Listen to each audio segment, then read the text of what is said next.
Hi everyone, welcome back to my channel.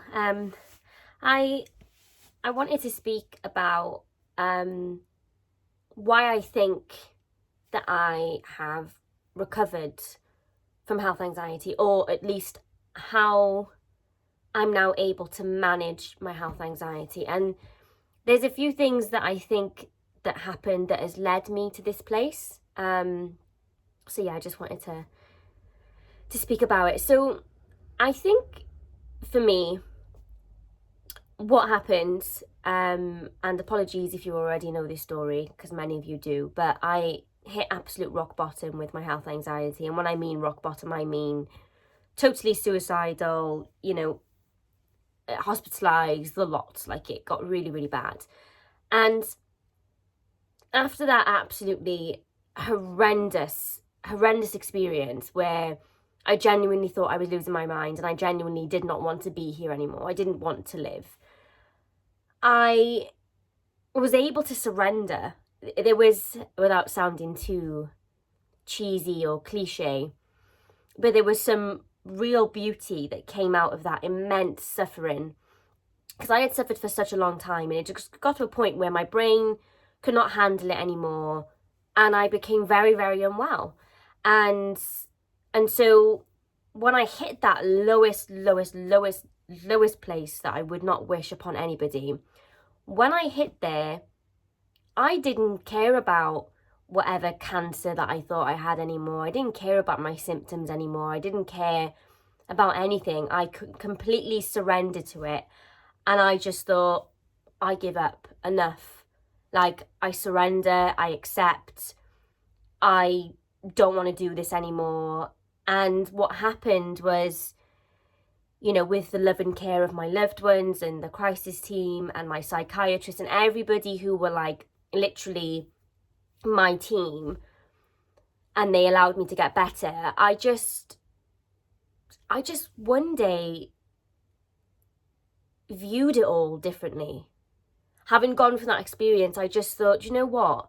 I never want to go back to that place, because that, to me, that place I was at is way more terrifying than any of these illnesses or any disease that my brain could worry about. For me, what was more terrifying was being there, to get into the point where you don't want to live anymore. So I surrendered. I accepted that I had these symptoms. I accepted that they were probably going to stick around for a while, and I just surrendered to them. I didn't fight them anymore. I didn't fear them anymore. I just accepted them and thought, well, hey, they're here and they're bothering me, but I'm not going to fight with them anymore. I'm not scared of them anymore. And I'm just going to focus on things that are going to make me feel better. And I'm going to change my life. And that was a commitment. It was a choice that I made. I looked at my 2 children and my partner and my family and everyone around me, and I thought to myself, I'm doing it for you, but I'm doing it mostly for me, because I knew that I never wanted to go back to that place. And so I threw myself into recovering, and I applied that same dedication, that same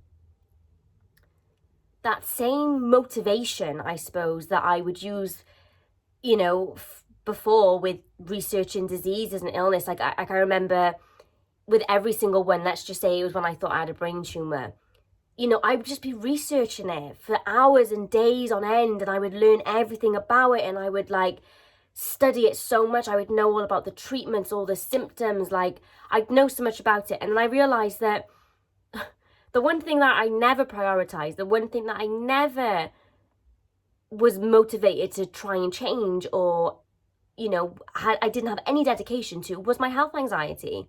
I didn't try and do anything for a long time, but I would sit there and cry and be miserable and feel like I was going to suffer forever. So I thought, you know what? I am going to treat my health anxiety as an utmost, the biggest priority that I have right now.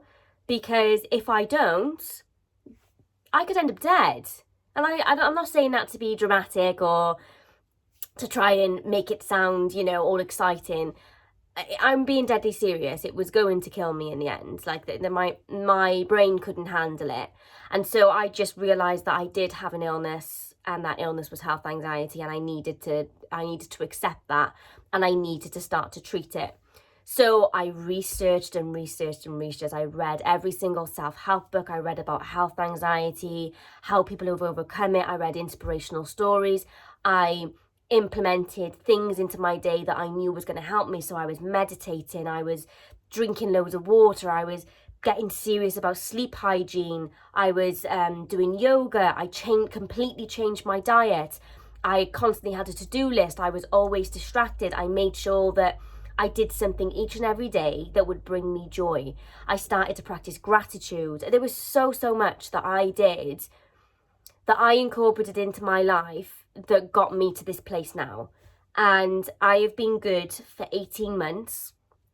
And I've had symptoms in that time, but it hasn't taken me down those slippery slopes that I used to go down. Because before, it would be a symptom, I'd Google, and that would be it. I'd be flawed for like 3 months, and then I might get a week's break in between, and then it would happen all over again. But I don't do that anymore. I don't allow myself to get to that place, because I keep on top of my mental health every single day. And some people, when they start to feel better, and I've done it, I'm guilty of it, and sometimes I have to remind myself, but what we tend to do when we get better is we kind of drop all of those great things that we were doing, because we think, oh, I'm really good now, but we need to keep up on it. This is something that we might have to do forever. Just implementing these good, healthy habits, these things that make you feel good, because that's going to keep you at a level where if something does come along, like you get a headache, because you're in such a good mindset, you're way less likely to go down that rabbit hole straight away. You're way more likely to be able to breathe, talk yourself out of it, and just move on from it. And that's what I'm able to do now. So I think the key things were acceptance, surrendering, and putting into practice all of these amazing new habits and behaviors, all of these things that I knew were guaranteed to help me. Take some time. It's definitely not easy. There's a lot of ups and downs when it comes to getting back to yourself. You know, healing is definitely not linear. It's very up and down. You'll have some great days, and then you'll feel the health anxiety creeping back. But it comes down to a commitment to say, I am going to get up every morning, I'm going to set an alarm, and I'm going to go for my walk, I'm going to drink my water, I'm not going to sit down and Google, I'm going to meet up with a friend, I'm going to make sure I eat a healthy lunch, I'm going to exercise in the afternoon, I'm going to meditate, I'm going to do some Wim Hof breathing, I'm going to do some grounding, I'm going to get outside so that I get my vitamin D, you know, I'm going to make sure that I have no blue light past 9 p.m. so that I get a good night's sleep. Like it comes down to literally breaking up your day so that you're jam-packing in goodness.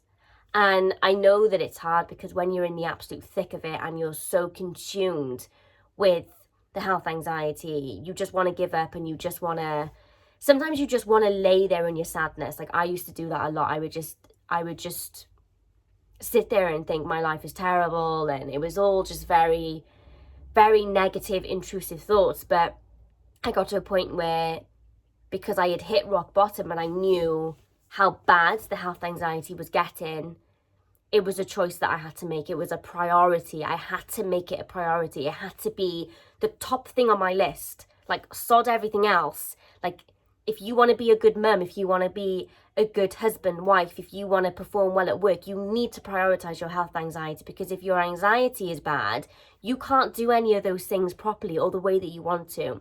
And that for me was a hard pill to swallow, because where I was always so convinced that the problem was these diseases that I didn't have, it took a while for me to surrender and accept the fact that my health anxiety was the thing that was causing me problems, you know? So it was definitely, it's been a journey, and I genuinely feel like I get stronger every single day. I really, really do. Like, I'm not coming on here to bullshit you. I really feel like I'm in a fantastic place, and I know that's because I dedicated my life to healing, because there was no way I'm ever allowing myself to get back to that place. I can't even I always get emotional when I speak about it, but I can't tell you how bad it got, and how grateful and relieved that I am that I'm alive, because I didn't think I was making it out alive at all. I didn't want to. Anyways, that's kind of what I did. And if you want to learn more, and look, I'm not meaning for this to be a sales pitch, but I do have something that I'm offering, and I can't do it for free, guys. I've had shitty people like, oh, she's just trying to make money. Like, I'm trying to make a living. Of course I am. I'm a human being. Shit's not free. I have kids. But I have a Patreon where there's various different tiers, and you can work with me on a one-to-one basis. And, you know, we meet every week. I coach you through things. We talk about safety behaviors. We talk about healing. We talk about how we're going to recovery. We put a plan together. And yeah, that's what I'm offering people. So if you're interested in working with me on a one-to-one basis, you can click the link below here in the description of this video. And yeah, I'd love to work with you. I'm already working with lots of people at the moment, and I'm really, really enjoying it. So yeah, anyway, that's enough of a sales pitch. You can also find me on Instagram, Sherelle Thinks, where I post loads of health anxiety stuff. I also now have an Instagram page dedicated to health anxiety called Health Anxiety Community. So there's loads of quotes and videos and stuff on there. If you're looking for a support page, I have a free support page on Facebook. Just type in the Health Anxiety Community and we should come up, and you can connect with loads of like-minded individuals. You can have a rant, a scream, whatever. We're there to help and guide you and support you. So yeah, I hope this video was helpful and inspiring and somewhat motivating, hopefully. If you have any tips for recovery, please put them below in the comments, and give this video a thumbs up if you enjoyed. Please subscribe if you haven't done already, and I will see you guys on my next video. Bye.